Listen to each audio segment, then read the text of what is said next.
சுபாஷின் bachelor kitchen. இதில் இன்றைக்கி செய்ய போகிறது என்னென்னா டொமேட்டோ ரைஸ். ரைஸ் இதாகிட்டுருக்கு, வெந்துகிட்ருக்கு.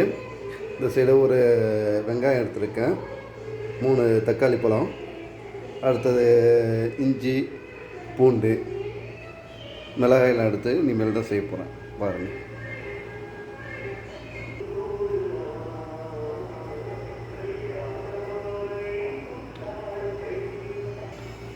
எல்லாம் ரெடி பண்ணிட்டு கடாயை இது பண்ணிட்டுருக்கோம், ஹீட் பண்ணிகிட்ருக்கோம். ஆயில் போட்டு மறுபடியும் நம்ம மசாலாலாம் சேர்த்து ரெடி பண்ண போகிறோம். பார்ப்போம். தேவையான அளவு ஆயில் இட்டுட்டோம். அதுக்கப்புறம் கடுகு போடணும்.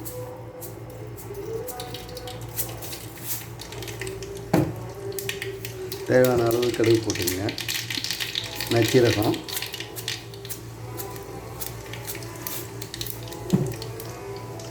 இதுக்கு மேலே கருவேப்பிலை போட்டாங்க.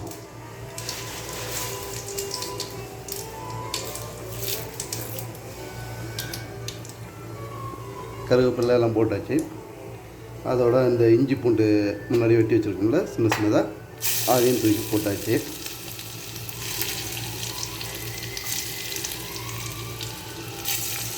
அதுக்கப்புறம் வெட்டி வச்ச பச்சை மிளகாய் இதெல்லாம் போட்டதுக்கப்புறம் வெங்காயம்,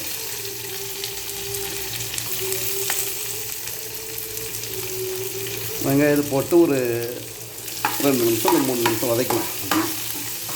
வதங்குற வரைக்கும்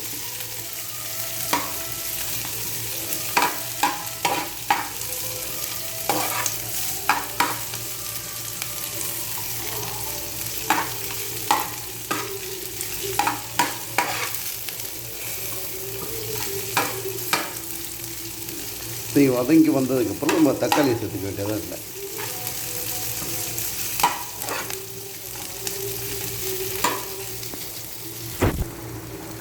இதாட்டம் வதங்கி வந்ததுக்கப்புறம் தக்காளி சேர்த்துக்கணும். அதில்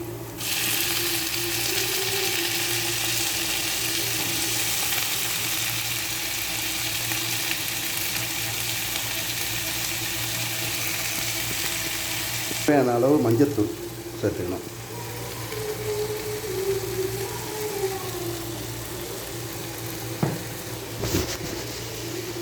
தேவையான அளவு உப்பு சேர்த்துக்குங்க.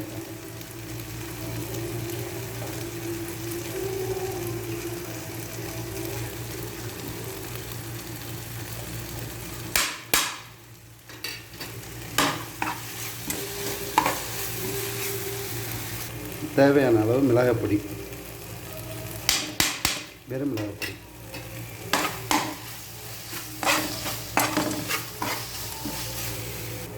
வதக்கி இந்த பதத்துக்கு வந்ததுக்கப்புறம் நம்ம வடித்து வச்ச சாப்பாட்டை இதில் சேர்த்து கிளறி விட்டுடணும்.